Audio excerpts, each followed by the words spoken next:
Hello and welcome back to Adobe Live. This is Terry White here with Annie Hall. Hey. Hey, what's going on? So welcome back. This is day 2 for us. We are in the day 2 in the midst of graphic design madness and graphic design goodness. And Annie, you're gonna continue where you left off yesterday. Yes. And we're gonna do maybe some posters. Yeah. Cool. Yeah. And welcome everyone in the chat. Welcome everyone from around the world. And if you're watching the replay, thanks for watching the replay. We're not live if you're watching the replay. That would be in the future, and we can't control that. All right, so with that said, tell us a little bit about what you did yesterday for those who aren't here. Yeah. And why don't we go from there? Okay, so yesterday, so the idea of the project, it's a holographic music festival. We'll go over the brief a little bit, but basically yesterday we did the brand identity, so I'll show that really quick. And then today we're actually working on the posters and doing like a series of them. So, yeah. Great. Yeah. And I see Paul, I see Heidi, I see Victoria, I see Natalia, I see Joe, I see Ricardo, Kevin, Terrence. Welcome everyone in the chat as well. All right, so let's switch to you and get to it. Yeah. So really quick, this is the brief that I showed everyone yesterday. So like I said, it's a holographic music festival. The name we decided was Mars. So it'd be like Mars Music Festival. The tone and the visuals for the project are going to be more like outer space, very like playful and energizing.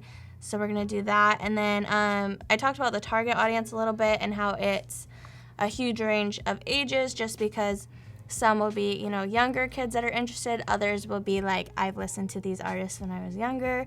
Some of the, I think, singers are still alive. Possibly. So by holographic, it's kind of like they're virtually there through, these light. All right, and I think this question came up yesterday. I can't remember if it was someone asked it in the chat or if I asked it, or maybe it didn't get asked. Okay. Do you write a brief like this for every project? No. Typically, no. If I'm gonna show someone where I'm trying to come from, then yes. But if it's like a personal thing, I have it in my head or I'll have it written down in my sketchbook, but it's not nearly as professional as So this. You did this for them. I did it for you guys. Yeah. Great. Yes. And then, so yesterday we worked on the brand identity for it, and I'll show you that in a second. Today we're going to do the poster series, and then tomorrow we are going to do, like, memorabilia type. So I'm not quite sure what that will be, but could be T-shirts, wristbands, tickets, flyers, something like that. We'll do 2 to 3 pieces, and then hopefully, if we have time tomorrow, we'll mock it all up so we can kind of see what we've done for the past 3 days. Cool. All right. Yeah. So for about 87 minutes, you have also the opportunity to participate in the design challenge.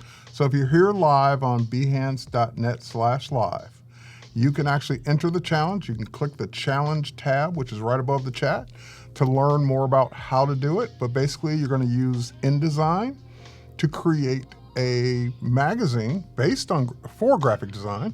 That will be your theme. And there's an InDesign template to get started with. Of course, you can change the template in any way you want. We're going to look at a few of those submissions that came in late last segment, just for you to kind of get a feel for what people have been doing. Cool. And again, you got about 86 minutes now to complete your entry and get it in for the final judging. And the winner of that, which Annie will pick, will get a free year of Adobe Creative Cloud. Ooh. So, awesome prize for an awesome contest. So. All right, so let's take a look at a few of the entries we have so far. Cool. Not there. Let's go here. Great. This is one that came in, and they submitted this one on Behance, so they just basically, looks like they added it. Now, the contest rules specify that you're going to use Adobe InDesign and the Publish Online feature and submit the link. But we'll show this work just for now. I like the placement of the pictures and the text. I agree. That's awesome. All right, so here's one entry. And let's switch over to the next entry. Ooh. Mountain Adventure. So when you do it, this is also a PDF, but when you do it via Adobe Publish or Publish Online, it would actually turn it into an HTML5 based document with a fixed layout that will scale to the size of the screen. Like this one. So this person did it correctly. Nice. So I can just page through it this way. Ooh, I like the 2-page thread. Good. Yeah. it makes everything pop, I feel like. Cool. So yeah, you can feel free to give constructive totally. critiques or praise, whichever way you want to go. You've already been talking about some of the things you liked about this one. Yeah. Great. And let's go to our next one. Nice. So this is what the Publish Online feature looks like. Cool. I wonder how many fonts are being used in this. It's multiple. Wondering maybe using 2 or 3 and just keeping it to the 2 to 3 because sometimes that gets a little bit lost. But yeah, like this, it looks good. I like that font. And then maybe making that subtitle in the front a little bit smaller, or even a little bit like the font weight just a little bit thinner, just to get some contrast between the type. Okay. Good advice. Yeah, it looks good. Oh, and that's our fake name generator, and now we're back to the chat. Okay, so you guys can participate. You have until 2:30 my time, so again, about 86 minutes or 84 minutes now to do that.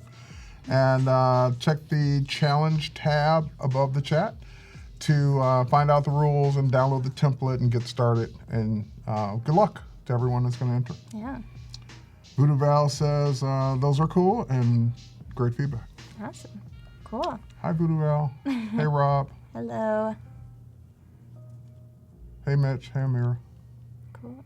All right, back to you. Awesome. So really quick, I'm just going to show the mood board that I showed yesterday.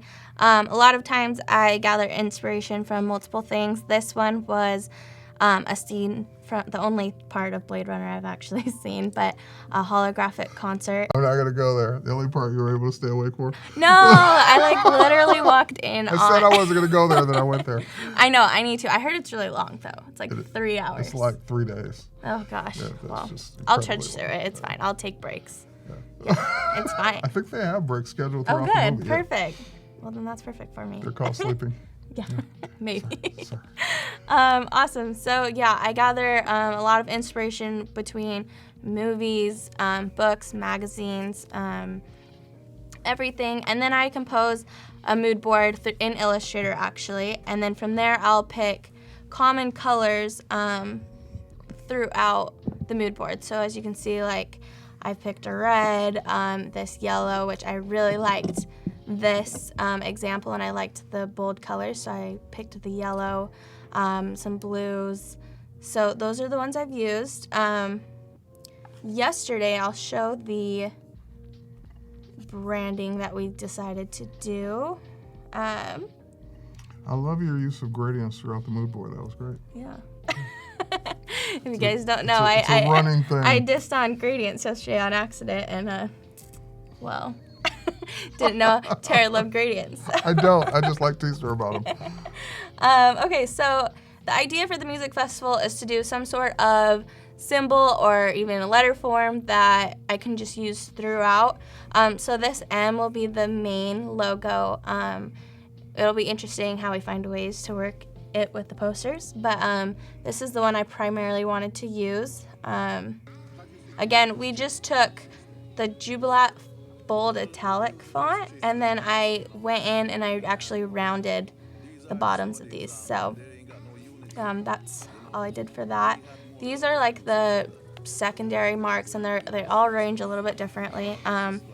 This Mars Music Festival type I think will be the main if we ever need to like say it out and spell it completely. The idea for holographic will be like a secondary text, so that's for that. And then this idea is more of a stamp. I'm not sure if we'll use it, but I thought to incorporate that. And then actually fill the void, which you'll see is around this circle, and then in the taglines, that's the tagline for the concert. So yeah, tagline. These are the colors we picked. And when you say we, you mean you? Me. Just kidding. I don't know, you know. And then these are the icons. So I have a planet. I love how you incorporated that. Yeah. The space guy there. Yeah. That works well. So I had a little bit really trouble. Worked on that. Yeah, I had some trouble doing the astronaut yesterday. Yeah, but no, So, I got it. You really got it. Yeah. Yeah. That worked out nicely. Perfect. Now, And then, if I have one thing I would switch, I'd switch the astronaut and the planet, or flip the astronaut to face that way. yeah. Okay. Yeah. Because he's looking away from I everything. agree. Yeah. Yeah. He or she. just looking at it from either. everything. Right. Yeah. And then these are some ideas just for color combinations, how they can work. I really liked the green and the pink and the yellow together, so I think we'll do something with those today, and then incorporate some of these other colors as well. So, yeah. So that's what we did yesterday. Today we'll do the poster. You really did a lot last night cleaning that up. I did. Yeah. How long did you stay out working on that? Oh, goodness. Not too long, actually. I'm pretty prepared. Okay. I feel like, so, you know, gotta have a Came good together plan. nicely. Yeah. So so with the posters, I kind of started to build it out so you guys visually can see what I'm going for. I want to do something that's kind of like gravity or balance, just this kind of weird graphic for the posters. And incorporating, I mean, we can do pictures. I'm not quite sure exactly what I want to do, but I guess we can figure that out along the way. But yeah, definitely these like layer blocks. So I've built a couple. I'll show you guys how I did them, and then we'll just kind of play around with the composition of it all. And then as you can see right here, I have the branding, so we can kind of include whatever we want in this. And then once we've got the graphics, we'll open up InDesign, bring it in, and start doing the type for it. So Terrence Stone says those are nice. Thank you. And Graham says he loves where your creativity is going. Thank you. I agree. Awesome. Well, cool. All right. So I guess we'll just get started. And this, if I'm pronouncing this right, Diogratis is asking what to consider when designing a poster. Like in general, I'm guessing? In general, designing a poster?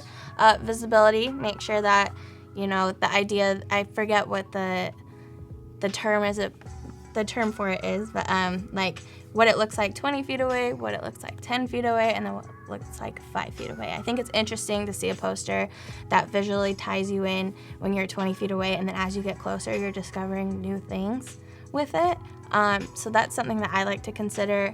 Another thing is like legibility, that can always be an issue. And then, I don't know, like for me, eye-catching posters, if you can create something that's really interesting and is something I haven't seen before, that's also something I like to consider as well. So Janik asked, do you ever create your own font? I think that came up yesterday. Or maybe that was with Did I ever create my own Ronnie. font? Yeah, that was I'm with Ronnie. actually in a typography class right now, so we're actually creating one.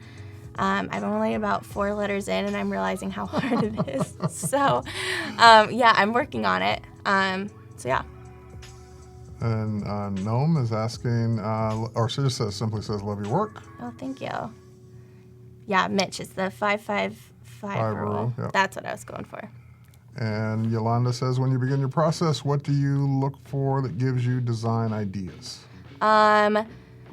Basically, for inspiration-wise, it's everywhere. I know a lot of designers say that, but movies, books, magazines. I tend to like to see things I haven't seen before, so sometimes I'll go and look at things that are like way weird and way wacky just to get like a new, fresh idea.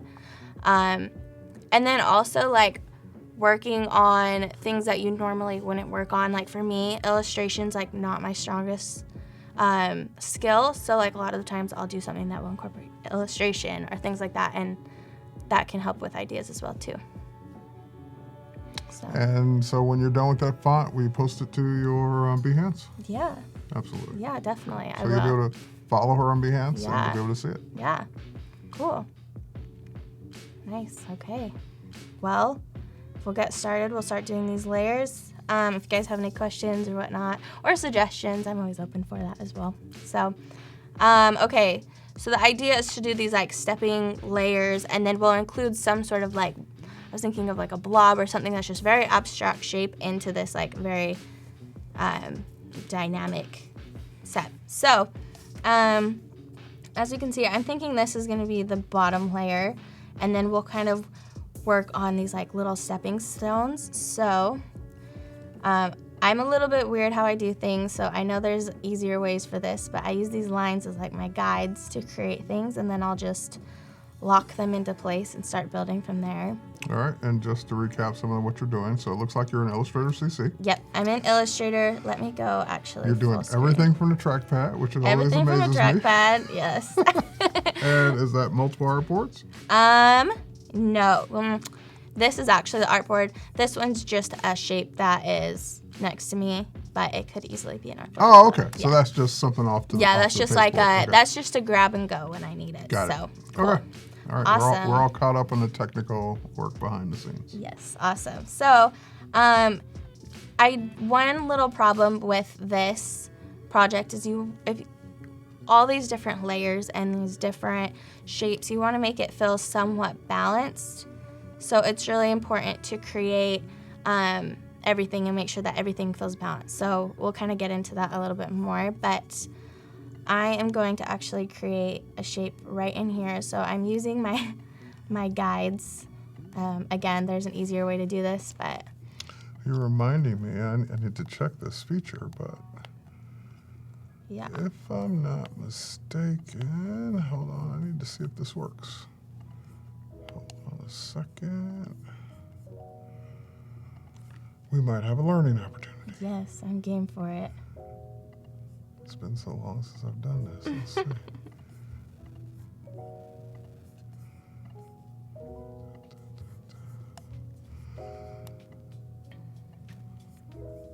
I'm reaching back into my Illustrator memory. Maybe,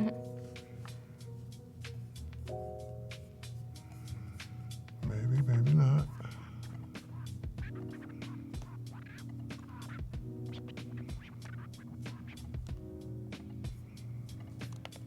Again, I'm just creating, for this bottom, I'm just filling in these little spaces and then going into the pathfinder tool and just conjoining them and then moving it behind this main yellow block. So that's how I am doing that. So I'll do it one more time for this side so you can see, just filling that in and then selecting the bottom piece, merging it, and then moving it behind. And you can move things forward or behind by doing command and then the bracket. So the left bracket's behind and the right bracket is to bring in front. So. All right. Here's something I remember from Illustrator, my Illustrator heavy use days. So, because you intrigued me because you said, hey, I'm using these lines as my guides. And I thought, well, wait a minute. Obviously, you could pull out ruler guides from Photoshop, Illustrator, and InDesign, but then they wouldn't be on the angle that you needed them on. So I seem to remember, and I was right, that if you do draw lines and get them, where you want them to be. So let's say we take that one and we duplicate it. These were shapes we were working on earlier with Ronnie, but let's say we take that one, which doesn't have a stroke on it, but let's move that. Let's put a stroke on it, actually. Sorry for a second here. Let's just put a stroke on it just so we can see it better because I'm going to duplicate it. All right, so I'm going to hold down my Option or Alt key and drag it and duplicate it. And let's say we put them where you wanted them to be. Now, there's nothing stopping you from just using these lines as guides. But since Illustrator does have a guide feature, you can actually go to your View menu. You can go to Guides, and it would be on the Mac Command 5, PC Control 5. It will actually turn those lines into guides. So now they have that non-repo blue or that guide color, and you say, okay, well, Terry, what's the difference? Why would I care if it's lines or guides? A, because you can align things to guides. B, if you choose to hide your guides or not, they will disappear and appear. So if I go to guides and I hit Command quote, hide guides, they go away, Command quote again, they come back. So they're actual guides that you created from scratch. Yeah, You can pick them up, move them around, change them, change their orientation. So lines can become guides. So using your feature, just taking it one step further. Oh yeah, definitely. And definitely, Mitch, my mind is blown right now. I did not know that was a thing. Well, again, I had to remember it. I didn't even remember where it was because it's been so long since I've done that. But yeah, I like the fact that Illustrator can take your lines and make guides out of them. Yeah, well, let's do that for this next one because I need to learn this. This would make my life so much easier. So let's see. So if we took these and then did Command 5, is that correct? Yes, Command 5. Okay, so let's see. And we're able to move them? Mm-hmm. Okay. After the fact, yep. Gotcha. So someone says, well, couldn't you just do that with lines on a different layer? Yes, for the hiding and showing, but then you wouldn't get the align to guide feature. Awesome. Because there's no align to lines, unless you use the alignment. Yeah. And then how do you move them? So use your selection tool, Okay. and you should be able to pick them up and move them around. Okay. Maybe. Maybe. Are they locked? Oh.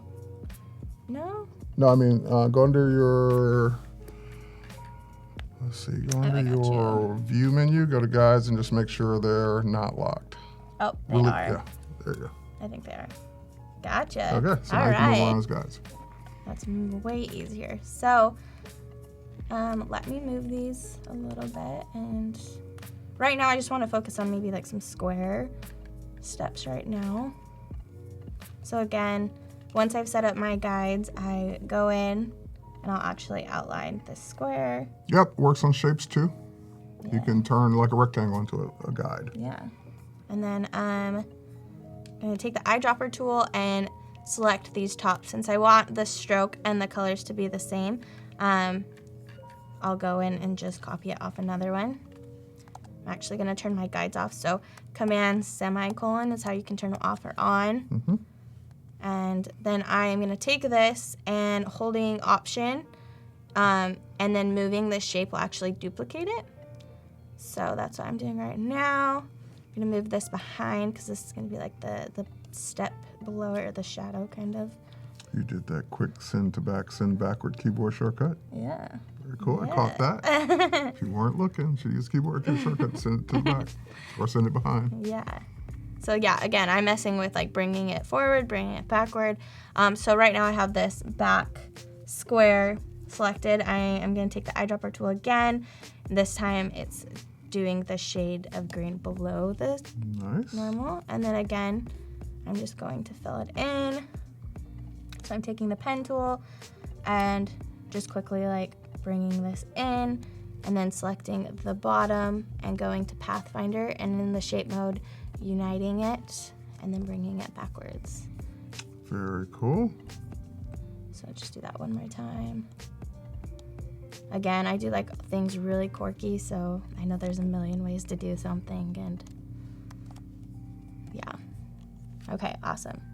So let's say like maybe we'll create another one, but I'm actually gonna group this a little bit so I can just move them. Maybe interpreting or duplicating these patterns to go up. I don't want the piece to have too many patterns just because visually that would be like a little too much. So maybe even I'll bring this down, kind of just work with it. I'm gonna turn my guides back on. This time I'm actually gonna bring some little ones down to the bottom. So just moving them. I'm wondering if is there a way to change your guide colors? There is. That way.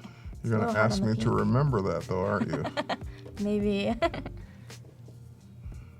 There's a way. Hang on. Okay, keep working while I research that. Okay, so I'm just going to make this a smaller square. So again, just moving the guides. Perfect. Doing some squares, making a smaller one.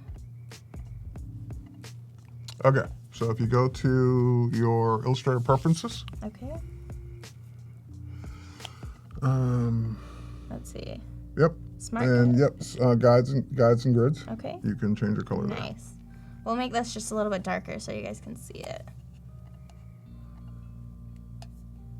Let's see. There we go. Okay. I feel like that's a little bit easier to see. So they still have the same function, they're just a different color. Yeah. All right. Again, I'm just going to select this, move it where I want. We're going to draw another square.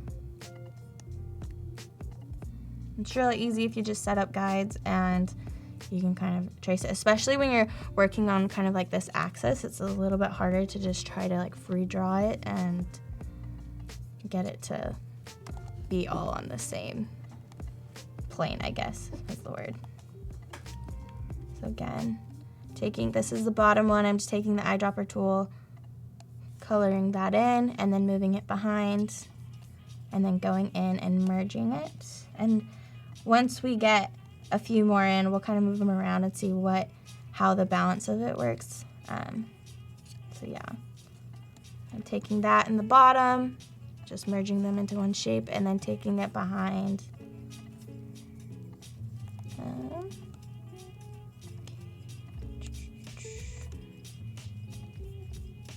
One more. Okay, awesome. Okay. So now, and then I'm just gonna group it so that It's very stacky. yeah, it's getting a little stacked. We're gonna bring in like an abstract shape, so yeah. Not in a bad way. Not in a bad Very way. stacky in a good way. Bouncy, kind of anti-gravity. Bouncy, yeah. Multi-dimensional. Yeah, there we go. I'm actually gonna copy some of these because I think I want to use the smaller one. I might actually take that one aside and replace it with this, and then maybe even bringing that in. And from there we can kind of see how this is gonna play out just a little bit. So as I'm working on that, just messing with the sizes. Here we go. Okay, so visually that's starting to feel pretty good. Might want to bring in some shapes below, so I'm just taking using command and then that left bracket to move it behind and forward behind some of these things. So you're using keyboard shortcuts for send backwards and bring forwards, not all the way send to the back necessarily. No, and if you want to do it up at the top, I believe it's just object and then arrange, and you can do bring to front, bring forward. Yep. So those are all the keyboard shortcuts for those. Yeah. All right. So again, just filling this in. All right. Just making it sure it feels good, feels balanced, maybe even coming up with one more shape. I don't know, we can work with that. But let's actually make this one with the pattern. So it's actually grouped right now. So I'm inside that group layer. I'm just gonna copy one, and I actually have a pattern And set. how did you drill down into it, for those who have missed it? Sorry, what? How did you drill down into it? So those who have got missed you. it, how'd you get in there? I double clicked. So for example, like this is a group. If you double click, you can get into different groupings. So if you ever find yourself, because sometimes that'll happen by accident, you're like, why is everything grayed out? Why am I in this weird space? It's just you drill down into an object. And the breadcrumbs for how low you are at the top left. And that's one way you can just click the left arrow to get all the way back out. Yeah. And then right now I'm actually editing my pattern and making the dots just a green, as you can see, instead of black. So that was in my swatches panel, and I just double clicked on it and then I can change the color. So all right, so far that visually feels better for me. I've created some like different little portals. So some ideas are like some like holes that we can like add this abstract whatever shape into it and like have it go in and out of certain holes maybe, or whatever. So Mark's asking, is there a way to adjust the plane view? I'm not sure if I understand. You meaning like rotate the whole thing so you're viewing it from a different angle, like if it were 3D? In this mode, I don't think in this mode, there no, is. I don't think so. But maybe if you were messing with the perspective. Yeah. I think maybe that could. Yeah. Maybe. You're right. Okay. So again, just messing with like placement of this a little bit. Yeah, if you use the perspective grid, then that would allow you to adjust and view different planes. Yeah. Awesome. Okay. I'm not sure what I'm doing with this little one, but I'm just gonna have it hang out for a minute. Okay, so I made this. This is just an ellipse tool, or ellipse shape as outlined, and then I created this piece to be like the shadow of the circle. So just like a little hole that we can use. I'm gonna bring it up front. So again, Let me just double check. Okay. Oh, I lost it. 1 second. Okay, there we go. Again, just doing command and then the right bracket, and that's gonna bring it in front. And then maybe we'll do something where there's like this hole in the top. We can kind of play with that as we go. All right. And then I'm actually gonna get rid of this for right now, that square, because I think if we need to add more, we can, but I don't know if we necessarily need it. Okay. So again, I'm just gonna add some like different little portal holes, and then we can kind of change them or do whatever we want once we've figured out. Okay, awesome. Just looking at that. And then I've also created these like stairs. I think it'd be cool to kind of add different like this idea of like dimension and like going up to certain levels and like this balance and like gravity type vibe that I'm going for. So I'm actually gonna use these stairs and see if this would work.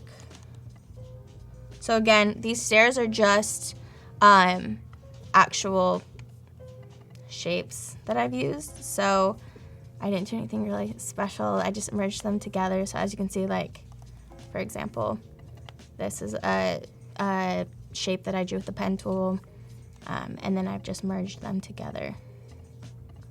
I'm actually gonna make the stroke a little bit smaller on these, maybe like a 3. And then on these ones as well. And then 3 as well. Okay. And we'll have it line up so it looks like there's like a stroke. Okay. And then we'll actually have this line up with this stroke as well too. Oh, there we go.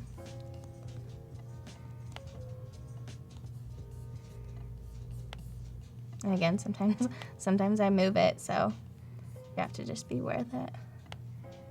There we go. Okay, cool. So maybe we'll keep that.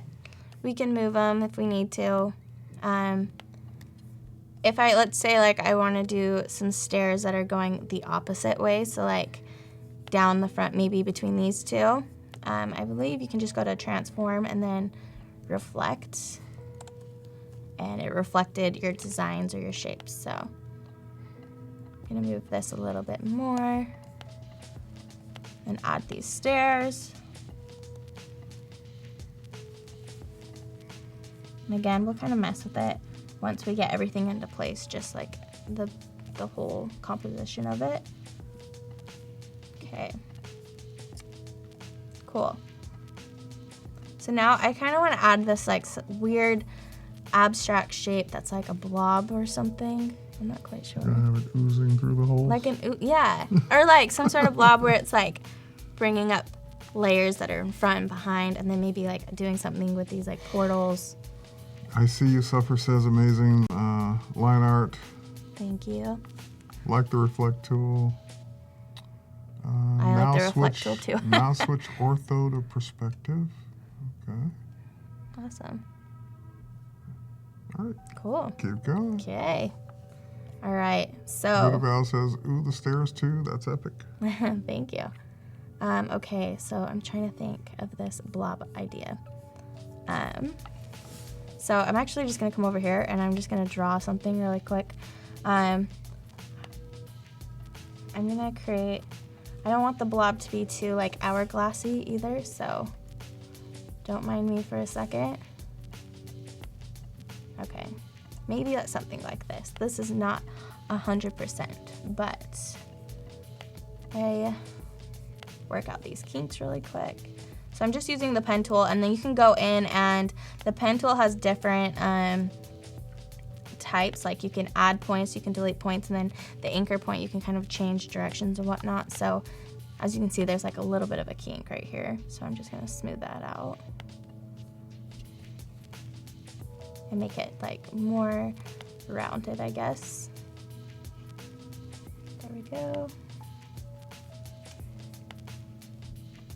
Awesome. And then maybe it would be nice to have this pink. So I actually have the color saved in my swatches. Oops. There we go.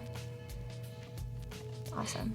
Okay, so this is the blob that might be, we'll have to figure this out. Maybe almost if like we could get like a point of the blob in this little portal, that would be better. So let me actually see if rotating it would help. I don't know about that. Let me redraw it a little bit. So we'll want like some sort of point, and then again, just using this pen tool to create these shapes. I don't really have an idea, like a specific shape in mind, so I'm just gonna go with the flow and test it. Go for it. Yeah. Sometimes the best things are unexpected or on accidents. We'll see if that's our luck today. Okay. So let's do this. Okay, this blob is too big for this. Maybe size it, rotate it a little bit.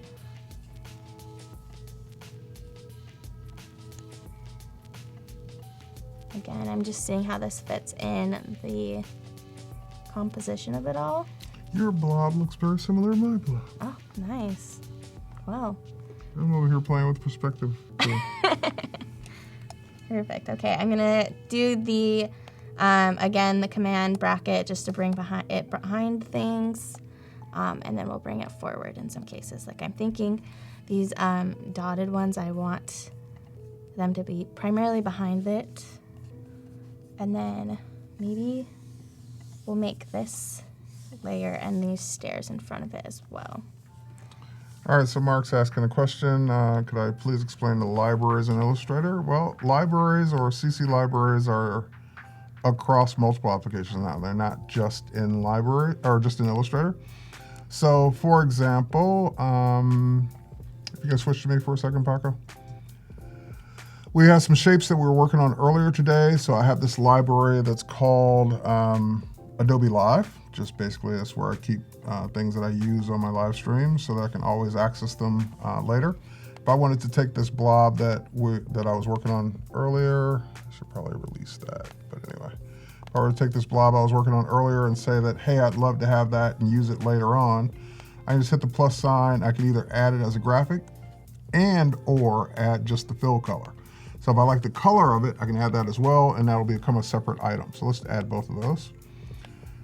So now once those items have been added, so the fill color came in as a color, the blob came in as a blob, and if I ever want to use it again, like one of these previous ones here, let me get rid of this one that's on the canvas, and let's take one of the shapes we used from Ronnie this morning and drag it in. I can place it and use it from here on out. And even if I switch applications, like in Photoshop here, which is moved down, I have the same color red that popped in and the same red blob, so I can drag that over and use it inside Photoshop or Illustrator or InDesign or Muse or XD or Premiere or After Effects or so forth and so on. Nice. Get the idea. Yeah.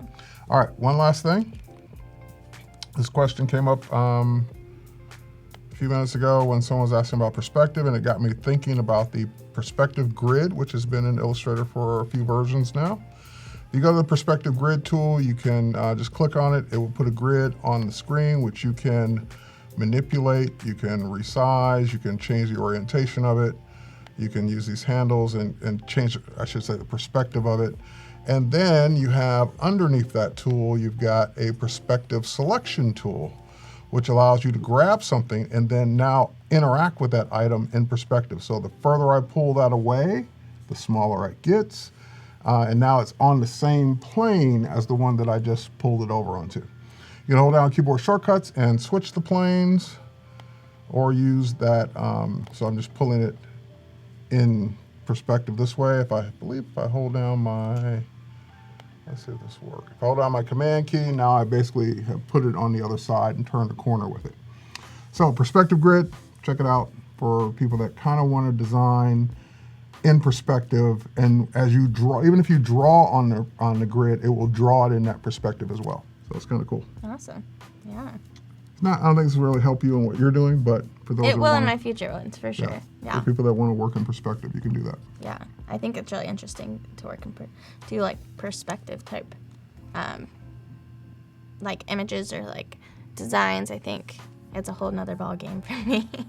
So awesome. Okay, as you can see, I changed the blob, so I don't think the other shape was working, but I think this one is. So I'm just, again, moving these, like, I guess, what would we call these, floors?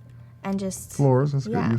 good name for them. Yeah, and I'm seeing how they can kind of interact with this as well. So it's a lot of, like, experimenting and just trying to see if it works. Sometimes it does, sometimes it doesn't. So, again, I try to get rid of these, like, weird, awkward little spaces. So right now I'm just trying to do that. Some of these floors I want to have in front of the blob. Others I want to be kind of behind it. So again, just working with that. And again, those like weird spaces. Okay. So just adjusting those. Maybe something here. Blue Val says the addition of the blob makes it seem like there's more space between the platforms, between the floors. Yeah, I like that. That's awesome. Okay. Chantel's back. All right, just making this a little bit bigger. Thinking like keep making this blob come through the floor would be kind of cool. Again, trial and error a little bit, but let's actually duplicate it. So I just did a Command C and then Command V for copy and paste. Daniel says, all hell the blob. Yeah. This will be like the main focus of it probably. Okay. Just lining this up to see how I want it to come through. Helene says, yeah, it's looking awesome. Definitely like her style. Thank you. Thomas, I'm glad I was able to teach you a lot over the years. Awesome. Blob Ross. Nice. Nice. Okay. Just trying to see how this will work. Trying to think. Happy little blobs. Yeah, we're gonna save that for a second. Just even the way you're interweaving that between the platforms is impressive. Yeah, it's a little weird, but I'm liking it. Again, just trying to like make sure the balance of it is it's like not too heavy on the left side or on the right side. So again, just trying to get that. I think it would be cool to do some sort of like, not blobs, but like lines that come through these holes a little bit. I think that would be really interesting. So again, just like moving it around, seeing how it works around the blob. Okay. So I'm getting closer. I feel like it's a little left heavy right now. So maybe if we add maybe some of these little squares, this will help with that problem. That might make it too right heavy now. Yep. And you guys have got about 46 minutes to get your entries in for the design challenge. How has it gone? It's already 40 minutes into this and it feels like it's been like 10. It's gone by quick. Okay. So again, just messing with this.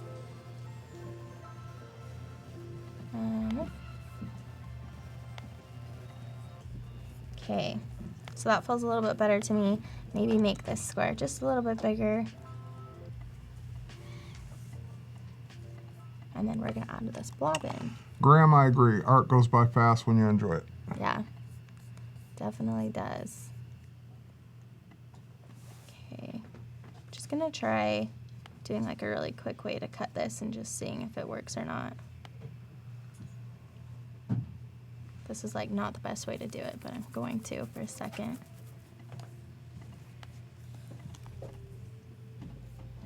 Okay, so I just did like a clipping path really quick. And then I'm actually gonna take... Explain a clipping path, so they know what that means. A clipping path, like I don't know the technical, but... That's okay, we'll go through the technical definition. Basically, you can cut into something. So say like I'm doing a shape. Like for example, let's say I have this blob shape, and I just want to do a certain section of it. So I would say maybe I just want this top part. So I'm going around with the pen tool. Whatever is in this container will be part of the blob. So as you can see, the red outline in that selection is what I'll have. And if I select both, and then if I go to make clipping mask, it will make this mask. And then I can actually go into it. And if I wanted, I could upload an image. And then once I exit out, it will just be an image that's in the shape of that. So basically it's using the shape on top to mask or clip out the shape below. Yeah. And even though the shape is still there. Yeah. So right now I'm hiding it, so I can do Command 3 or, yeah, I believe Command 3 will hide it so I can temporarily copy this. If I go show all, it comes back. Oh, that was not what I wanted to do. Let's see. Actually, just gonna move this. Okay. And again, just kind of like moving it. I'm gonna fit it back into this.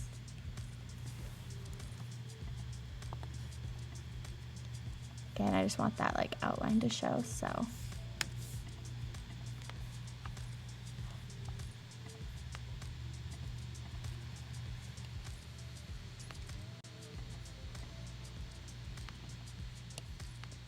Okay.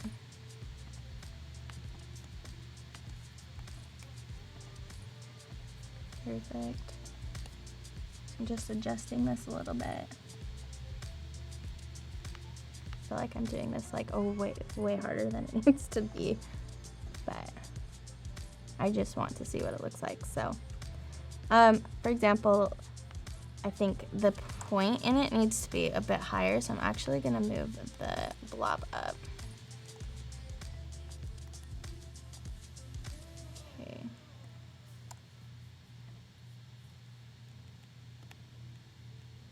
So that there's like a little bit more of a point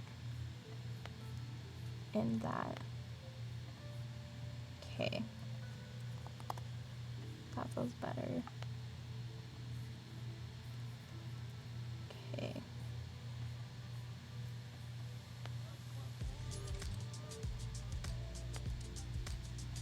Alright.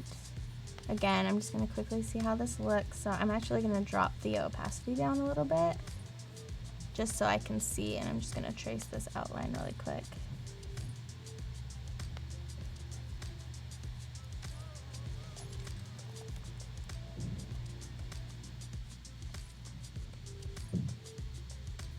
Sometimes the pen tool, I have good days with it, and some days I have bad days with it, so. Sometimes most of us have bad days with it. Yesterday wasn't too bad, though. I felt like making that M. Well, that's why Illustrator has added additional pen tools for making drawing a lot easier. Yeah. The Curvature pen tool is new. There's one more. Hang on. I forget the name of it. You've got the Curvature pen tool, you've got the pen tool, and let's draw a blank on this one. There's one more. Mm-hmm.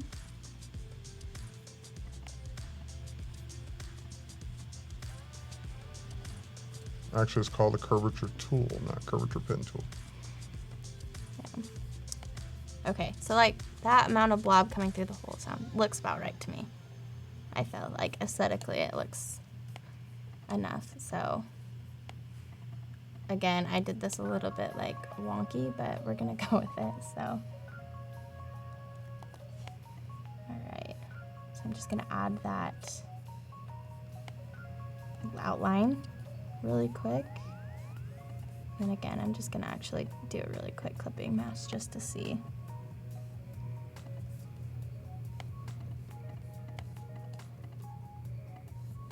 Okay. So many tools, so little time. Oh, I know. Yeah. All right. I definitely might want to make this actually original hole a little bit bigger so that you can kind of see that there's like more room around it. So You really taking it coming out of the hole with the blob to heart. I do. I want this to. appreciate I that. really want I this to see. work, but it's being a little tricky Your with me. conviction is impressive. Okay, let's see.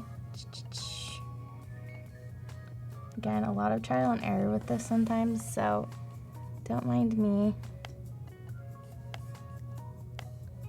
Okay. I'm sure many of us are taking comfort in watching you do this because Yeah. we've tried similar things and just Yeah. we want it to work. Yeah, it looks good. We want it to work. Yeah. We're gonna do whatever it takes to make it It really, work. yeah. Sometimes I get kind of set on things, and then I'm like, this never is gonna work. Then I'm like, okay, I'm done. You had it looking great a second ago there. Yeah, I think this will feel better. It's like a little bit of a blob. We'll see how this works. Again, just copying this over.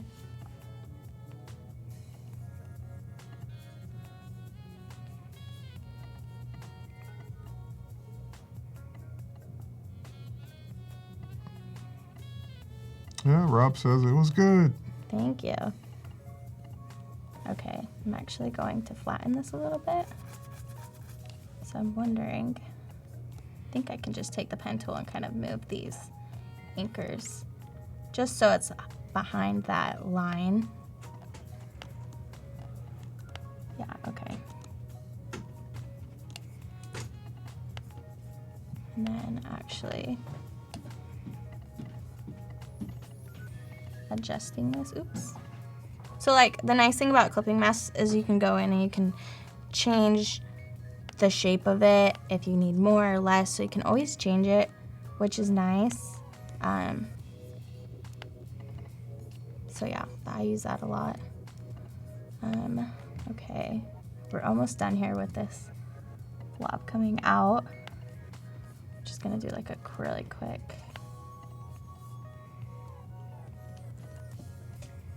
Okay.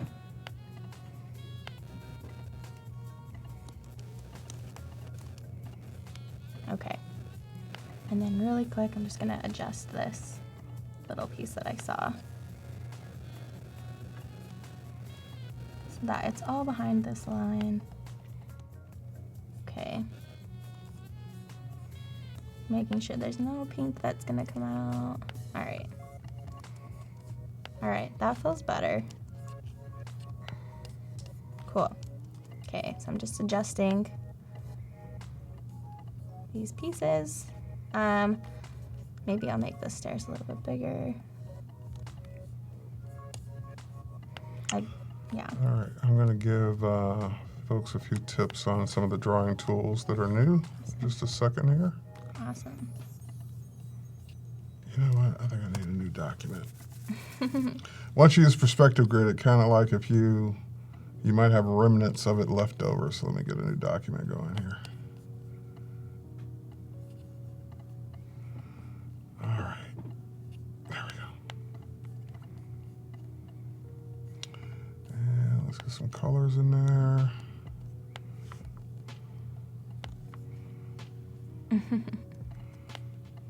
Perfect. Okay, so I'm just adjusting these things. Obviously, you have to zoom in and out and just make sure that visually it looks okay. Right now I'm just like adjusting the minor. I see this like little space right here and it's bugging me, so I'm just trying to play with how I want the floor to be and where the stairs are going to be. So yeah, it's a little bit of like trial and error with that as well. Okay. Making sure there's no tangents. I'm like huge about tangents, so to me they drive me crazy. Yeah. You mentioned that yesterday. Yeah, you're really like obsessed. that's probably one of my pet with peeves, or like tangents, the tiniest thing. Like no, I can't. I just can't. I can't do it. So maybe what we'll do is do this. Yeah. Okay. see this working now.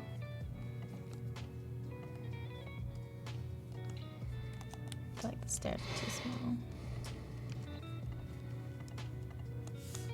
So yeah. Working on these. Okay. So we'll kind of come back to that in a second. I want to do something in between these portals, or these like other holes. So I'm actually gonna make this a little bit bigger. And I'm thinking like a tube or like a line or something. So I'm gonna actually group these, just doing Command G, and that will contain them into, like, if I grab it and move it, it'll grab everything that's in that group. So. Okay, quick break. Okay. Time to learn some more or some newer Illustrator tools. All right, Paco, thank you. So the pen tool, been in Illustrator since day one, back in the 80s. But people have either had a good time learning the pen tool or a not so good time learning the pen tool. They think it's too hard. It's just, you shouldn't have to use it to draw simple shapes, so that's why shapes were added.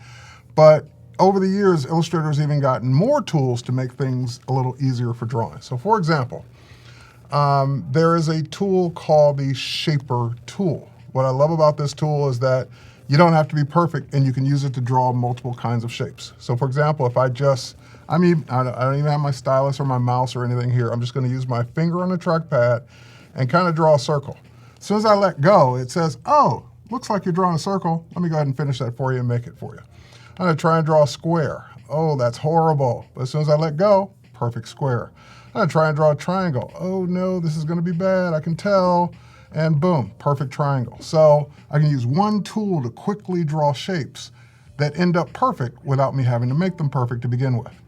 Next one is that even when I'm on that same tool, if I go back to an existing shape, you'll notice that I get a different set of handles. So for example, if I need a quick pie, I can just rotate that and get the pie that I want. If I go to this one and I want some rounded corners, pull it in. I got rounded corners. I go to this one, I don't know what I'm gonna get here. I'll pull it in, I'll get rounded corners. I was like, what can I do in a triangle? All right, so that's one way. I heard someone else mention the Shape Builder tool, so let me show you a little bit about how that works. Let's get rid of these. I'm gonna go in and I'm gonna use my regular, good old-fashioned ellipse tool. I'm just gonna make a few ellipses that are the same. Let's go ahead and fill these with red, and switch to my selection tool, hold down my Option or Alt key, Shift key, and duplicate these. And oh, hang on, once I do one, and just hit Command D and duplicate it, or do it again, I should say. Next thing we'll do is we'll grab the rectangle tool, and we're gonna make the world's hardest fork. I'm just gonna make a fork out of this. And we can go ahead and pull in the rounded corners a bit, get that looking that way, and then we're just gonna use the rectangle tool one more time and pull this down. So sometimes it's easier to start with the shapes you know how to draw to end up with the shape you really wanted to draw, but it was harder to draw by hand. So now I can take all of these, select them, and then using, not the Shaper tool, that's the one we started with earlier, we're gonna go to the Shape Builder tool. And what this tool does is you drag it through the things you want it to join. So for example, as I hover over each piece, it identifies it. So I want to join those two, boom, they become together now, as if I had drawn the base of the fork that way. If I just drag it through all of these pieces, like so, they all become joined and I get the world's weirdest fork. But you get the idea. Four-eared rabbit, I like that one better. And last but not least, there's the pen tool, which we've had from day one. You can click to create corner points. And you can also, wait, hang on, let's see what we're on here. Yep, we're on the pen tool, which the pen tool is now giving me a preview that makes it a little easier to know what you're gonna get. So as I drag, I'm gonna get those curved and corner points just the way I want. In this case, not just the way I want, but anyway, there's my shape. And the Curvature tool, let's get rid of this, is the one next to it with the little preview out from it. So the way this one works is I click, and then as soon as I click my second point, I can pick that point up and move it around without having to switch to a different tool. I can also move away from it, and I get the preview that my curve is going to be if I were to click again. So this makes it a lot easier for people that are trying to draw specific shapes with the pen tool. And using the shape, I'm loving the commentary over there on the existing four-eared rabbit. So the curvature tool is awesome. It does take a little bit to get the hang of it, but you have a way to get just the shapes you want by getting that preview up front. All right, back to you. Nice. Okay. So I'm just working on this tube a little bit. I like the idea of it going into these holes. So what I did is just the pen tool, and then I'll actually just do it really quick. This is the pen tool. I make my 2 points, and I'm going to do like this curve within it. Okay, so that feels pretty good. I'm increasing the stroke a little bit, and I made it rounded. And then what I'm actually gonna do is go to Object and Expand, which creates like an outline of the stroke or the shape.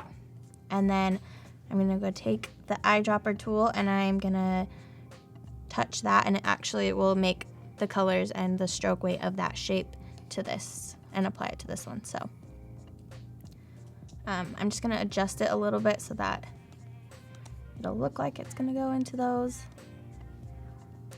Maybe scrunch it down a little bit. Awesome.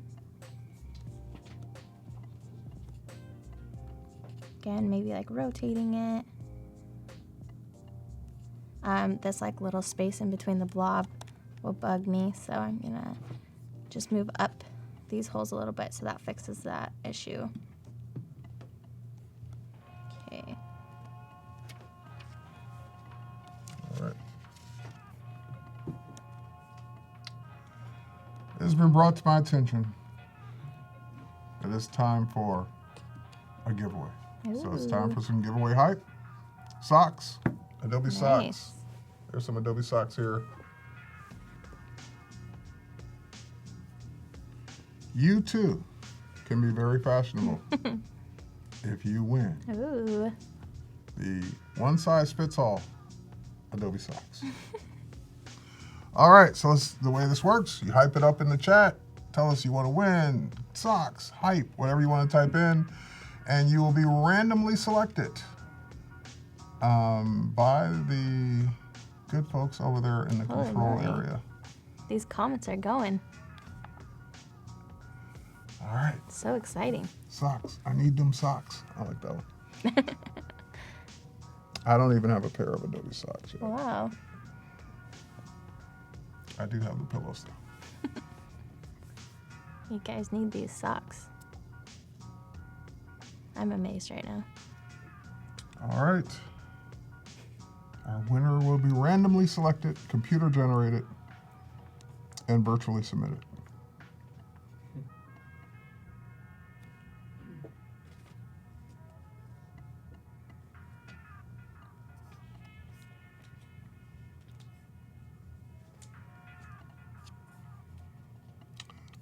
I come here to learn, but I stay for the socks. Yeah, I like that.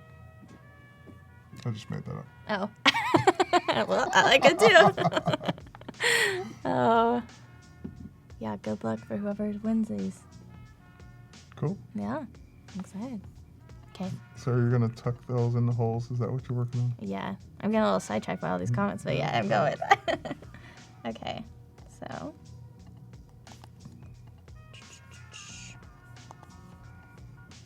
Actually, let's see. Just going to bring this forward. Sock hype. Okay. So again, I just want to see what this will look like. I don't know. Let me try a different way to do this.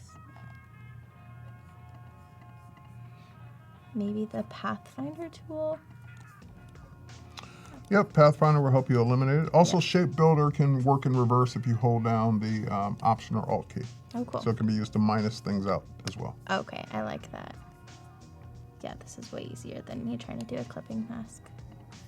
Okay, so I'm just selecting the area that I don't want. Actually, I'm gonna move this a little bit more. All right, do we have a winner yet? sent you on slide. Oh, see, this time you did it differently. You didn't do the walkover. Alright, just send it through. All right, no problem. And our winner of the socks is, looks like Denise Gary. So Denise Gary, congratulations. You are our sock winner. Nice. They're gonna sock it to you. They're gonna ship you some socks. They're gonna reach out to you on this wonderful thing called Behance and get your information and send you some socks. I see it going by now, Denise Gary. Congrats, Denise. Awesome. Okay. Come back tomorrow. You might win socks. You might win a pillow. You might win one of each. Okay. So I'm just finishing this up. You got them in the holes. Yeah, it's working. Okay. So again, we'll work with this a little bit, but I'm thinking this feels pretty good to me so far. Okay, so we've got some stairs. So one thing that might be really interesting is somehow tying in the branding or like bringing it into the design. So I had an idea about incorporating the M, actually. I'm gonna make it this green color and then get rid of that stroke. But the idea I thought maybe is we could do something that's floating. So I actually have the M. If I go into Effect and then 3D and Rotate, we can do something like really cool, like this is kind of a perspective, I would say, a little bit, like not quite, but as you can see, I'm rotating this square and it's showing me what it would look like on that axis or whatnot. So the idea is maybe fitting it on this square right here like it was flat on it or something like that. So I'm going to just kind of play around with it for a second. Maybe bring this bottom up a little bit. That's a little bit too much. And what is this witchcraft you're using here? How are you doing that? Yeah, this is the 3D rotate. So if you go into Effect, and then I believe 3D, and there's a rotate option. Yeah, 3D and then rotate. You can went do old this. school there. I saw what you did. Yeah. You guys check the preview button. Like most of the time it's not checked, so you can't tell what it's gonna look like. But if you check the preview, this will help you kind of make your decision of how much. Again, it's kind of like a trial and error thing a little bit, but it's fun to use. And right now it feels pretty good. We can always mess with it in a second, but so I'm gonna bring this Got up. about 22 minutes for those design challenge entries. Awesome. Boredom charm, if you click right above the chat that you're typing in right now and click on challenge, all the information about the challenge is right there. Okay. So maybe we have like this shadow. So like the idea that this M at the top is floating, and then maybe this is a shadow. So I'm gonna drop the opacity on that. Very cool. And like maybe have this floating M. Okay. We're pretty close to the design for it, and we'll get into doing the poster and like incorporating this. So I'm just gonna do some really quick touch-ups a little bit, and then we can go with that. People are asking if you can just do a quick recap on how you did the 3D again. Yeah, so for the 3D, you select your object, and then you'll go into Effect, 3D, and then you can do either any of these, but I usually go for Rotate. Like, for example, let me just pull up. So let's say this square, Effect, 3D, and then Rotate, and then check this preview box so you can see, and then as you move, you can see the different planes that it could be shown. And this blue is like your design. So, you know, if I wanted it to face the side, I could do that. If I wanted it to face the bottom, I could Click do on that. more options for a second. Yeah.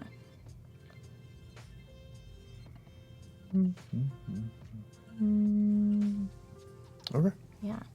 So you can kind of mess with it, but that's usually what I'll do. So, and then as you move it, you can see like it has its original shape before it was in perspective. So don't let that throw you off or anything, but yeah. Okay. So another idea was to bring in maybe like the planet and just have it like floating above. Mm-hmm. So I'm actually, this is like my reference sheet right here. So I'm just pulling these over. And I'm gonna suggest for your future reference sheets, Yeah. just put those in the library. Oh, I do And then you actually. just drag them over. I do. There you go. Just kidding. I always forget about that. But You yeah. actually did it. You Yeah. built the library. Am I able to change the colors? You should be able to. If you, well, it's gonna. Okay, so here's the thing. If you drag it over, it's gonna be linked to the item in the library. If you I want to be gotcha. able, well, wait. But if you want to be able Okay. to control the new one separately and not affect the one in the library, hold before you drag it over. Hold down the Option key, Oh. and then that will basically you're bringing it over unlinked. And now you can do whatever you want with it. Okay. I like this. Okay. Perfect. Yeah, I always forget about the library, so. Okay. Let's see, where is my color palette? Here we go. So I'm making it, Christopher just joined and says that's looking good. thank you. Okay, just to double check. Okay, the pattern in this is not, let's see. I want it to be green, so I think I made a green one earlier. Yep, there we go. Awesome. I'm gonna delete this one and then maybe scale this one up so it kind of matches. Maybe we'll just have it like floating. on the- Planets usually float. Yeah, not right? bad- I not think a that's bad what they thing, do. yeah. Okay. Maybe just increase this a little bit. Okay, so this is feeling pretty good. Maybe I want to put a yellow background behind it just so it's not so clear, like it's harder to see, I guess. Mm-hmm. So I just made a new one, a new circle, and then I'm actually going to put it behind the pattern. And then Cool. there we go. Cool. Maybe size it down a little bit more. Maybe change the stroke a little bit. Okay, maybe. Rebecca says nice perspective. I agree. Thank you. Cool. Maybe we'll have it. No, I like it. on the Boredom same. Charm says, can you explain the layer thing? The Not layer sure thing? which layer thing they're Like referring to. maybe the design or the reasoning behind it. So I want to do this idea of like gravity or like these like weird like floating floors with like an abstract shape, and make it just like this really weird.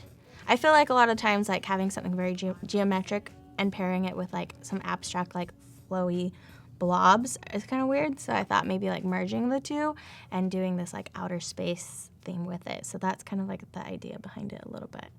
So yeah, Cool. yeah. Okay, so I'm just adjusting like some strokes a little bit. And then I think after this, I think we're good to start with the posters. So just fixing that up.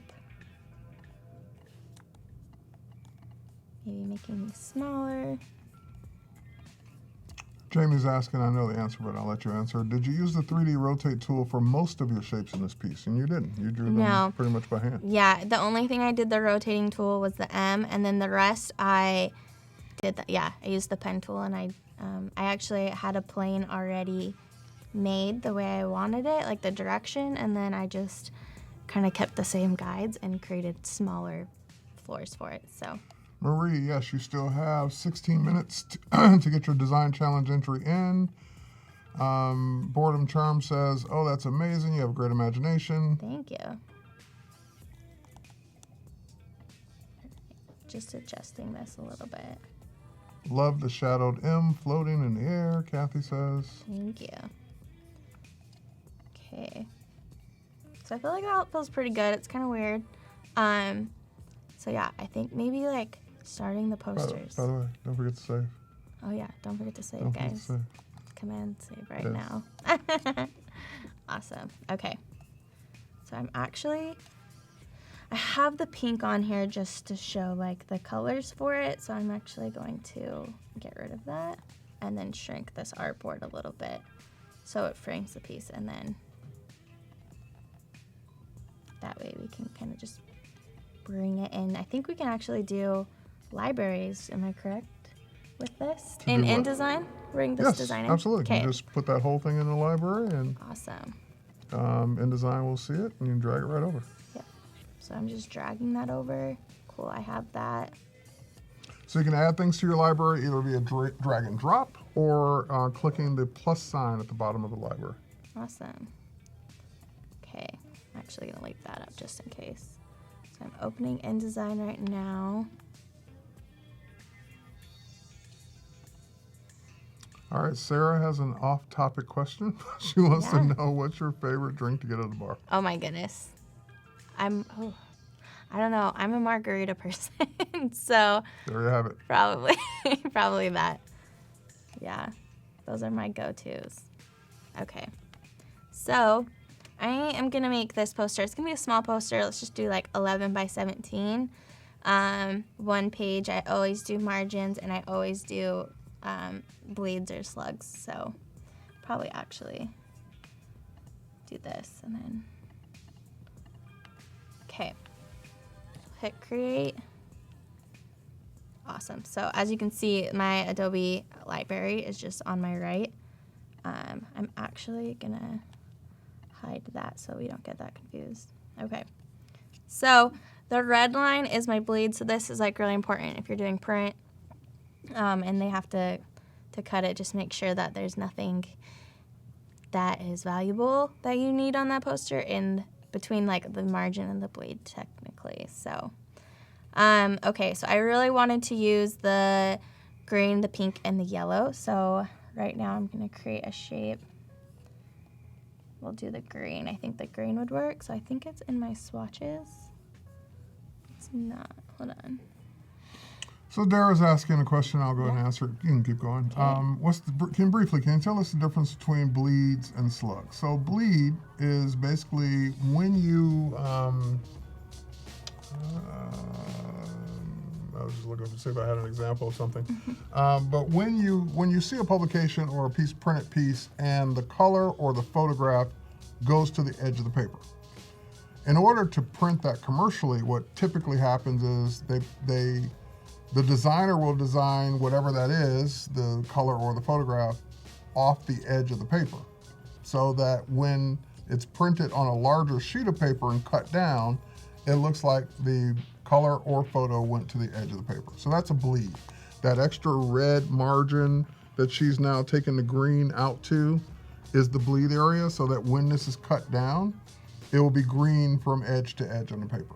Slug is just simply an area that you would add to usually the top or bottom or left or right side of an InDesign document that allows you to put in, or just extra space allowing you to put in whatever you want. If you wanted to put in information about the piece you were working on, if you wanted to put in, like instructions for the next person that you're going to hand this off to, you would use the slug area to do that. So traditionally it'll be something they see on screen, but when you say print, it does not print the slug unless you ask for it. So it's just extra space, usually used in advertising agencies, to put information or details about the piece that's being shown or given around.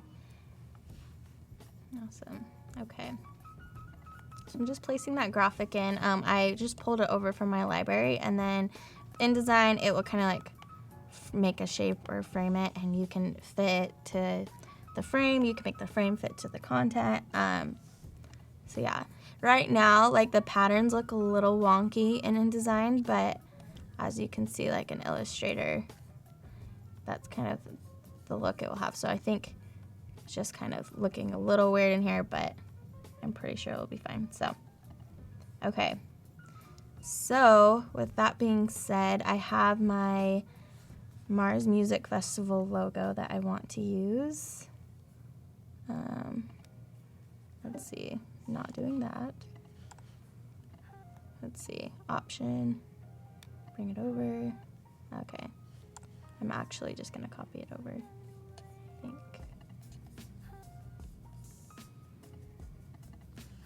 Okay. So someone asked, well, why would I use a library versus just copying and pasting it from one page or application to the other? If you're in the midst of working on one thing, yeah, copy paste could work, but now that's in our library to use tomorrow, the next day, the next year, the next 6 months. So libraries are used for things that you're going to use over and over again and repurpose in multiple applications or multiple documents. If it's a one-time thing, I'm never going to use it again, copy paste is great. But if it's something that, a design, a logo, a theme, a color, an image that I'm going to use repeatedly, all I have to do is drag it in from the library from that point on. So that's how libraries differ from copy and paste. Yeah. Awesome. I'm trying to think if I have. And also, like for, she's grabbing these colors. So you can Yeah. actually use color swatches in the library as well, so that you don't have to keep mixing the color over and over again. Yeah. Awesome. So I'm just kind of playing with the placement for a second. Thinking also, if you go into view and screen mode, you can look at preview, which kind of gets rid of these lines, and it's nice I switch back and forth between it a lot just to make sure. W is one of my favorite InDesign keyboard shortcuts. Yeah. So yeah, just like placement and whatnot. I actually think the size of this looks pretty good right now, so I'm gonna keep it. Maybe we'll create some details about it. So if I take the text tool, let's see. 9 minutes left for your design competition or design challenge submissions. Perfect. Okay. So I just created a text box, and maybe we can. I'm gonna change the color of it a little bit. Okay. So let's see. For a music festival, you need the date, you need the time, the location. So I originally had June 9th as the date.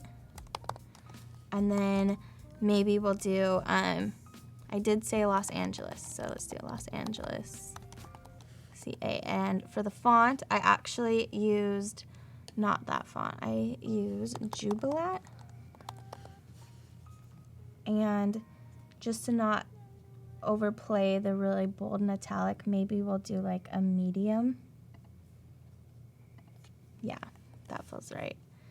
Bump it up. Again, like the 55-5 rule or whatever. Like the things that I want to draw the viewer in is the graphic and the graphic from far away, and then as they get closer, they'll see like Mars Music Festival added, and then once they get closer, it'll be more of like the details of it. So keeping this type a little bit smaller is fine with me, just so that like we'll get, hopefully the idea is it will draw them in more and they'll come to see what it's all about. So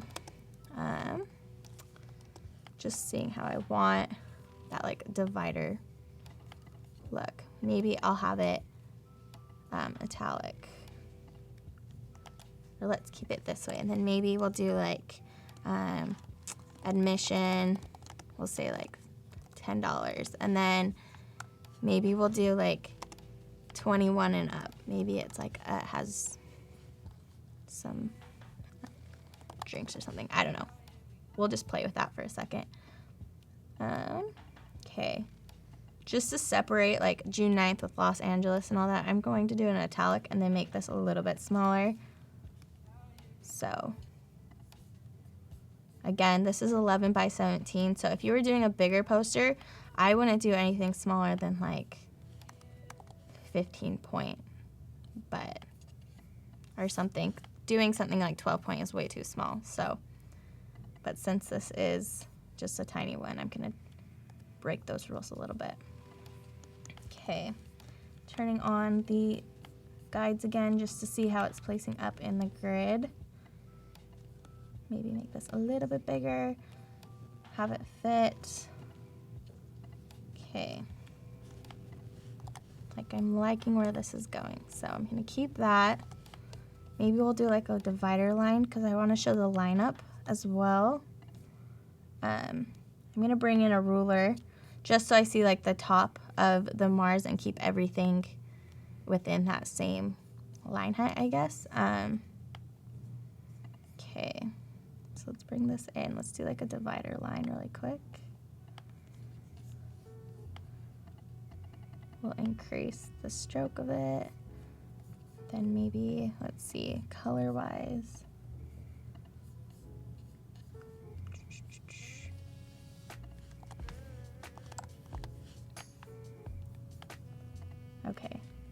biggest problem is the color. So I'm just fixing that for a second. All right, I'm getting these last few entries in. This is looking good, guys. Kudos to the design challenge. You got 5 minutes left to get your entry in.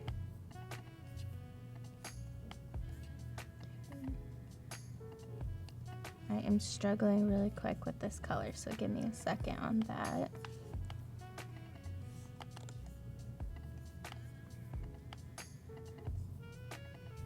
Okay. There we go, finally. Okay, again, just like I turn my grid on and off quite a bit. I just want to see what it looks like, so maybe we'll make this center. I kind of like the idea of like keeping this pretty, like having the lineup be 2/3 and then like this being 1/3. We'll see. Okay. And I'm going to create another text box. Maybe I'll just duplicate this over. And instead of this, I'll write lineup. I don't know. Is lineup 2 words or 1 word? I think Yes. it's 2? I think it's 2. Okay, we'll keep that. Maybe make this a little bit smaller. Again, just like trying to see how it would look.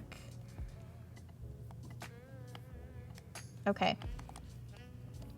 So,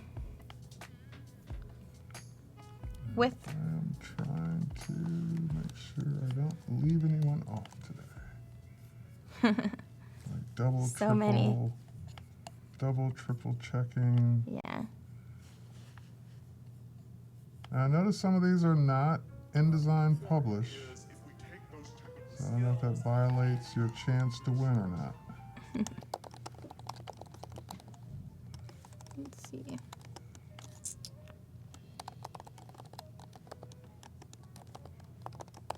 Just typing in some musicians and working with this font. So I've been using Freight Sans and like light and medium, so we'll see how that goes. Maybe like semi-bold. Yeah.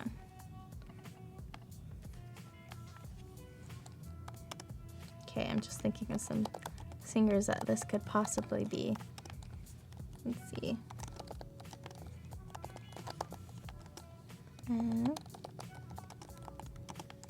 Okay.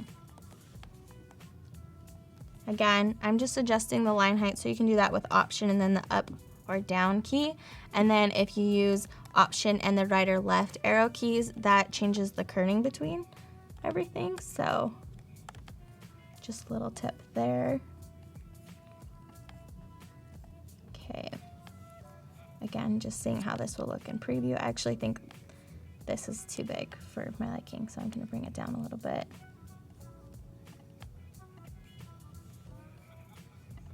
Maybe even a little bit more.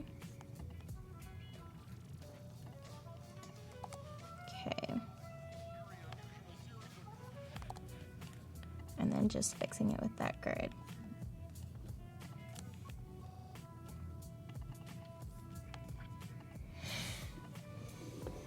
Okay.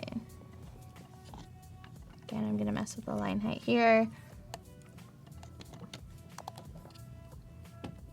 So the idea for these posters are like, this is just promoting the concert. Again, like this kind of weird outer spacey holographic concert. So thinking of like different ways to like maybe represent that visually without being like too technical or futuristic looking, but being very playful and these like bold lines. So I'm kind of keeping that idea and creating this music festival based on those comments for that. So Sounds good. yeah. Wow, that came out rather quickly when I was looking at these entries.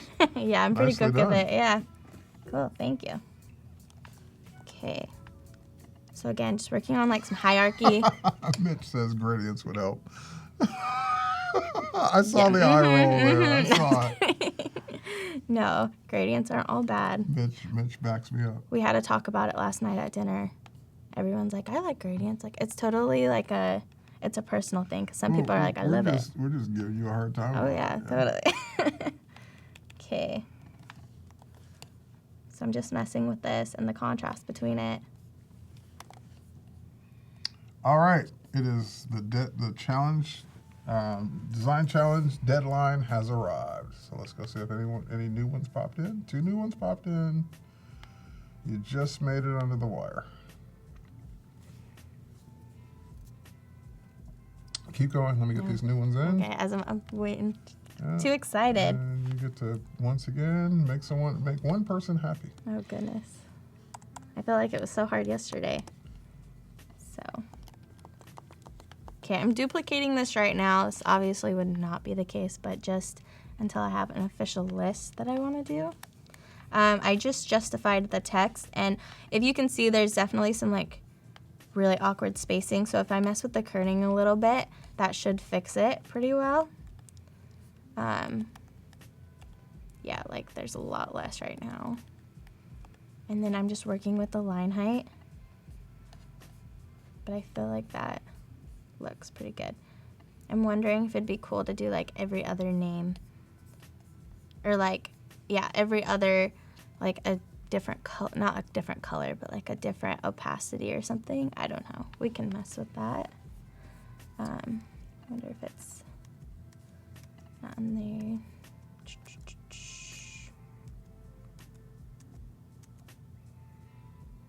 Let me just find it. I think it's in effects. Nope. Sometimes you get into new programs and you're like, I suddenly don't know where anything is, which is my life for sure. Okay.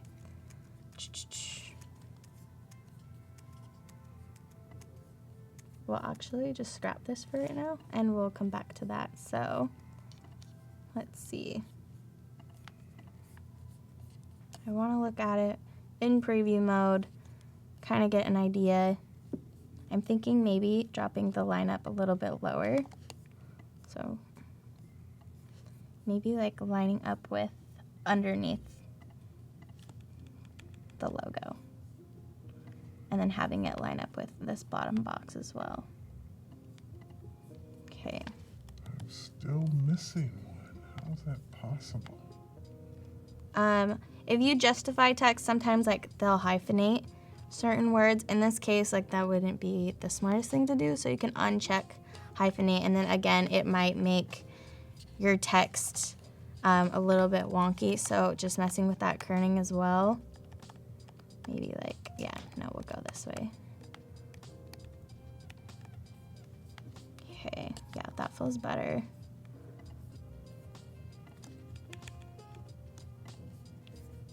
All right.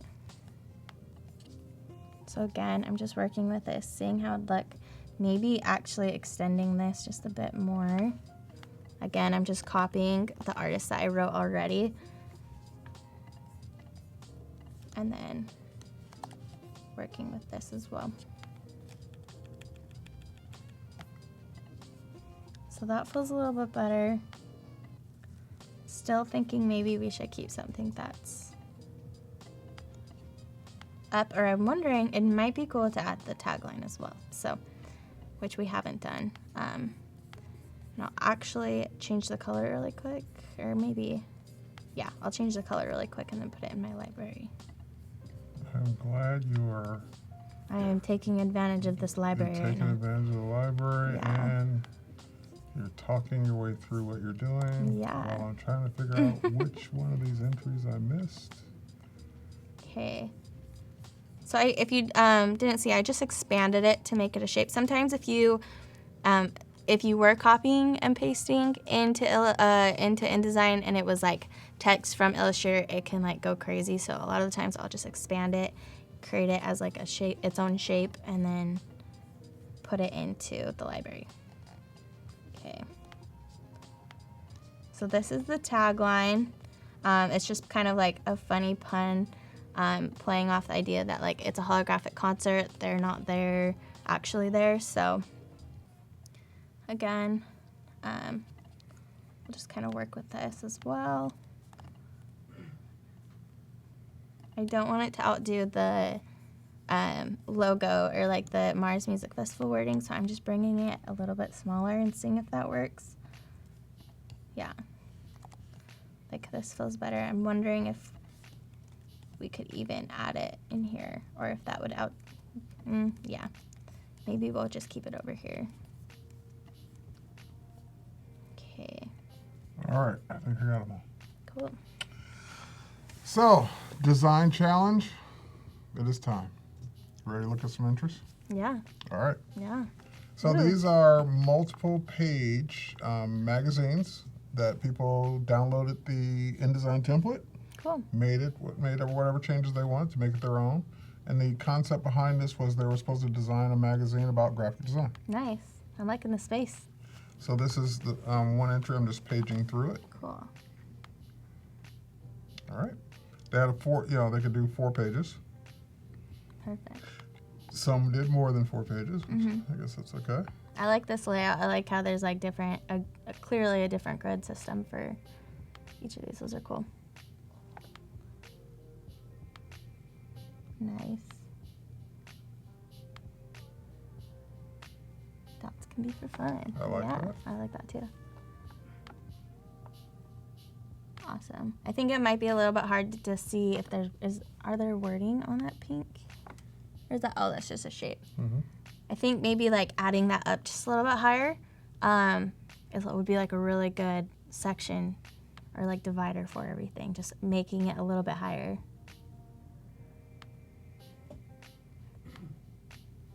This one is good too. I really like this one. They went back and resubmitted it in the right format. Good. Okay, yeah. Nice. I feel like this is very clean. I like the image placements as well. Yeah.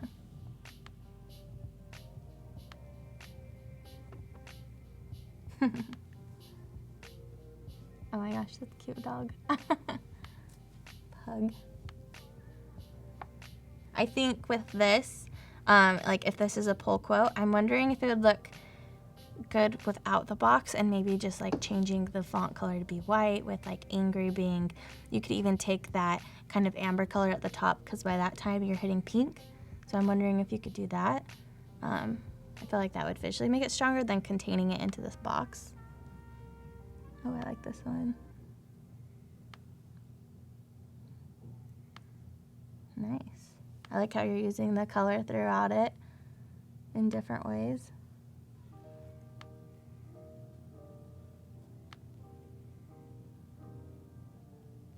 Nice, that's very clean.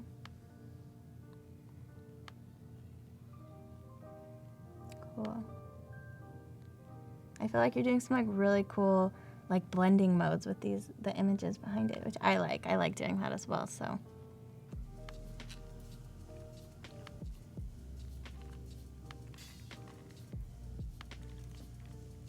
Yeah, these are cool.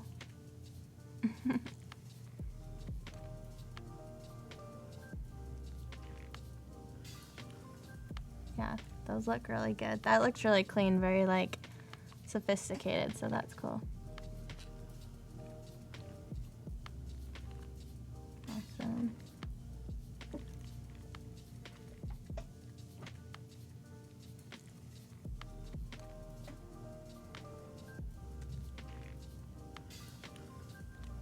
Yeah, I like that. I think maybe like the text aligning in the paragraphs in that past, like maybe working with that just a little bit. Like definitely there are some like weird spacing because you justified the text, so maybe work on the kerning for that. And also the gutters in between both the columns are a little small, so maybe working with that as well. Now this one's not in the right format, so if this one were the winner, the judges would have to let us know if that's okay. My feeling is if everyone else submitted in the right format, why didn't you?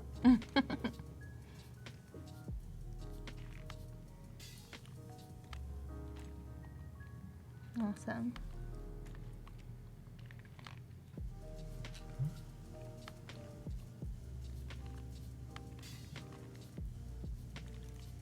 Oh, they also did something based on music.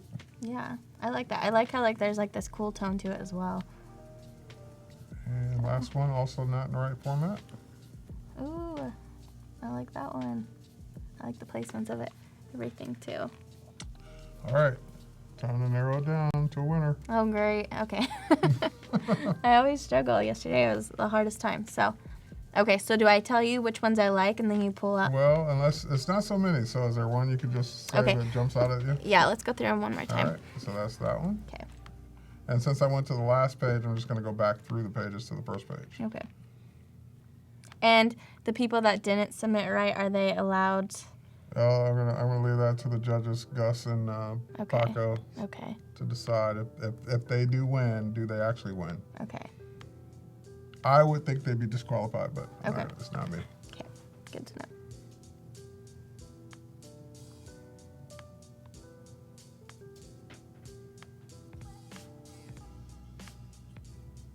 This is gonna be tough.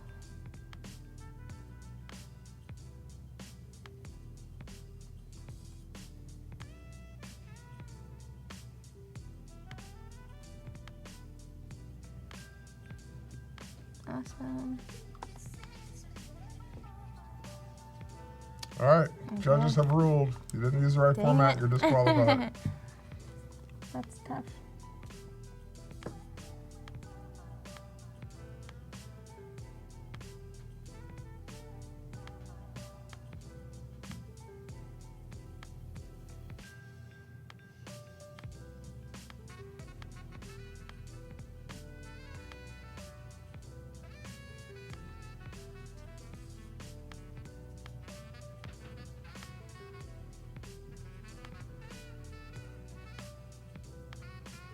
I feel like there are so many too.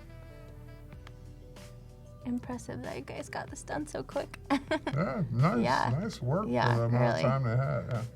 Unfortunately, this one's not the right format, so I'm just going to close this tab. Nice work, though. Mm-hmm.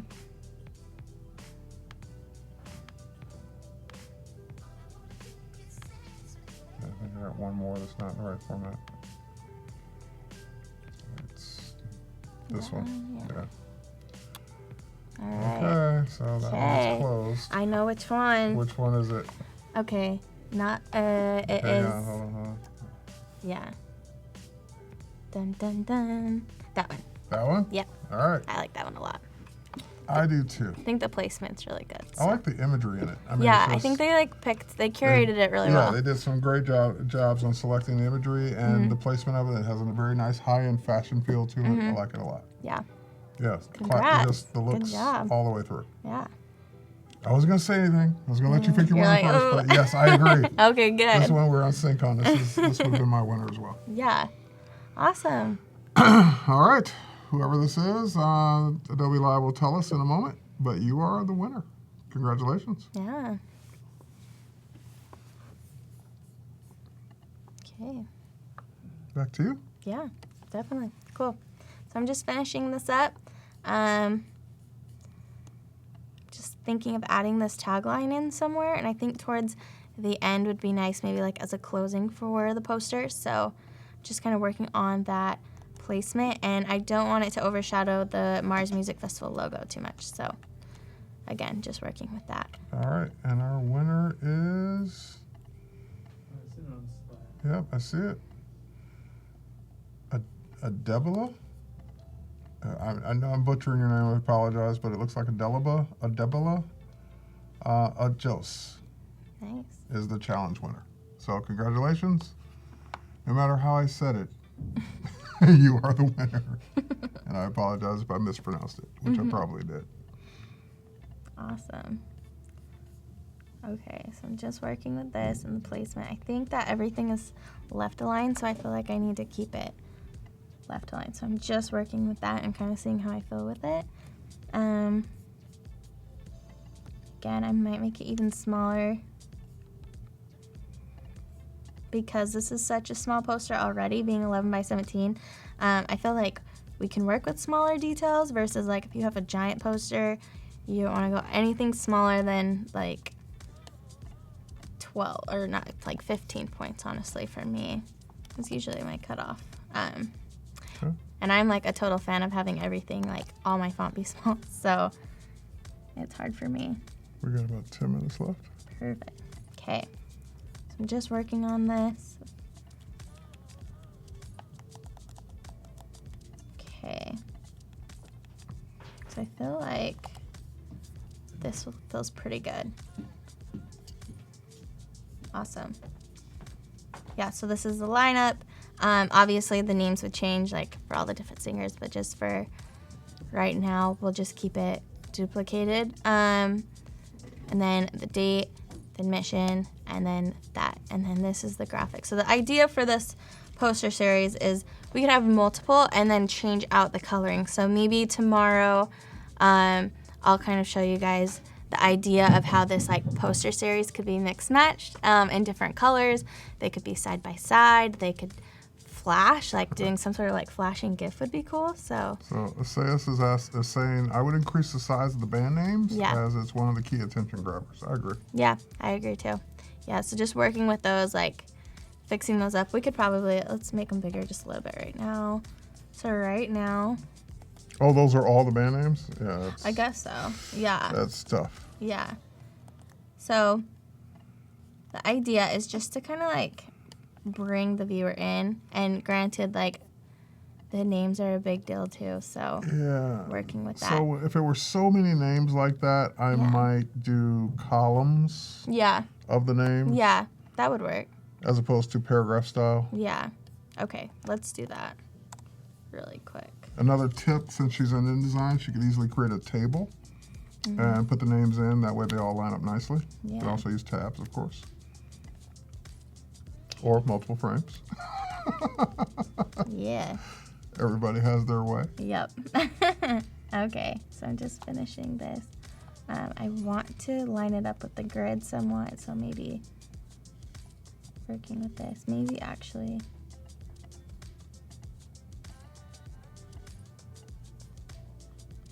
Okay. And then working with pasting this. Okay, this looks really scary right now. Don't mind me for a minute. There you go. Yeah, Yeah. let's just justify it in columns. Yeah. And actually, you can link from one to the next. So if I go to this, let me turn this. This red arrow means that there's actual text still. So if I click that and then hit the frame, it will copy it over to that. Yeah, to me, that's much easier to read the band names. Yeah. Let's see. No, let's not do that. Just trying to think. Something like this would be cool. Okay, I just want to go into preview mode for a minute. Yeah, I think maybe we could even fit like a third. And again, if you're new to InDesign, one of the things we've added to the 3-day stream is on Mondays, we now do a pre-show where we kind of get you a primer on what's going to, maybe the application is going to be shown that week. So this week, on Monday, I did a primer on how to use InDesign. So incorporating some InDesign, Photoshop, and Illustrator together. You can go back and watch the replay for that. That was an hour-long stream that happened this past Monday at 9 a.m. Pacific. So you can just go back to behance.net/live or the Creative Cloud YouTube channel and watch that replay if you want to really learn how InDesign works and get a kind of a crash course on it. Yeah. Okay. This feels really good to me, so I'm going to actually save it out. I love that. Cool. That's much better. Okay, don't forget to save your work, guys. Don't forget to save your work. Save, so I'm going to hurry and save this really quick. We'll just do... Oh, I can type. Okay, Got about 6 minutes. perfect. Okay, and then to export it, Voodoo Untitled Oh, let one final dash one dot final dot final dot usually the final I like... the finalists. Yeah. Usually mine's like, okay, this is the final one. Now, no, this one is this one. I learned to like I love change final E final dot F it. Yeah. Okay. So I'm actually... final 24. Yeah. So I'm actually going to export it. So let's just do this. Yes, I know. I get you. I think everything is good. Export, hit OK. That over text was just saying there's actually some more text, but in this case, it doesn't really matter. And then, if I have it right, this should be our poster. So let me just zoom out a little bit. Nicely done. So awesome. So that's the poster. The idea is that I can switch out the colors, maybe mess with these layers just a little bit more, but I can show that to you guys tomorrow. So just to talk about tomorrow a little bit, I'll bring up the brief for it. Through all these layers. Image G designer saying, so when can I buy this poster? Oh, that's such a compliment. Beautiful poster, Annie. Thank you. So just to go over the brief really quick, tomorrow we're going to do some sort of memorabilia. I have no idea what I'm going to do, but thinking of like tickets, wristbands, t-shirts, stickers, maybe like a temporary tattoo, flyers. So all these ideas, I'm thinking still keeping this like maybe a play on like the abstract blob that we worked with, maybe doing something with the floors, maybe it's just the M. So working with that and like making it a smaller scale on other things. So yeah, that's kind of what my idea is for tomorrow. Maybe we'll mess with different colors and things like that. So, and then also I'll mock up the poster so you guys can kind of see what I'm thinking as far as like laying out the posters, and then maybe tomorrow we can mock up the things that we created, like awesome t-shirts and stuff. Yeah. So we'll see. You We'll know play it what? out. That would be a good thing if you Yeah. can show people how you create your mock-ups of the artwork on things. Yeah, I think that that would would be be very interesting. helpful, yeah. And I think also it's like a good overview to see kind of what you've done for the day or the whole entire 3 days that we've been working on this. Cool. So yeah, I'm super excited. If anyone has any questions, I'm happy to answer anything. And yeah. So as a reminder, guys, this is coming to the close of day 2 of our 3-day graphic design stream. Tomorrow morning, we'll kick things back off again with Ronnie Alley, and he'll be wrapping things up with his designs starting at 9 a.m. Pacific time tomorrow morning. I'll be hosting Ronnie. Then Chantel comes up and she wraps up her day 3 of her work. And then last but not least, Annie again in this time slot, wrapping up her work. Yeah. So good times, good projects, good design.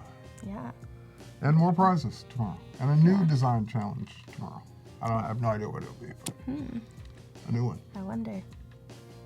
So 9 to 3 Pacific time tomorrow. And again, you can always go back and watch any of these, including day 1, which was the InDesign, how to get started with graphic design. Yeah. Did you have fun today? Yeah, I had fun. I feel like I wasn't as nervous as yesterday. I It's- mean, it's easier each day. never actually live streaming before. I was really nervous, but today it like flew by.